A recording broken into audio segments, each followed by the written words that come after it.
இந்த குறளுக்கு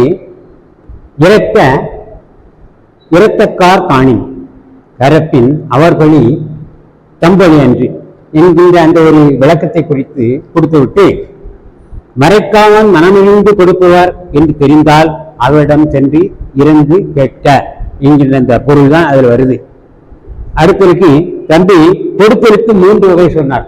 கொடுத்தலுக்கு 3 வகை, இறத்தலுக்கு 3 வகை உண்டு.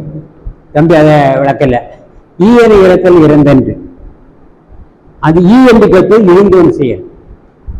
அப்புறம் பா என்று கேட்டல் ஒத்த நிலையில் இருக்கிறவன் சொல்றது.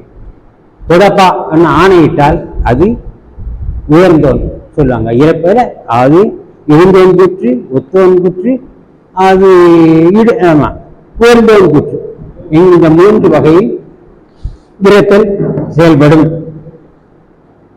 ஈயன இறத்தல் இழிந்ததல்ல, இழிந்தன்று என்றால் இழிந்ததன்று அல்ல, இழிந்தன்று. ஈயேன் என்றால் அதனை இழிந்தன்று என்று தம்பி அருமையாக தன்னுடைய கருத்தை விளக்கினார்கள்.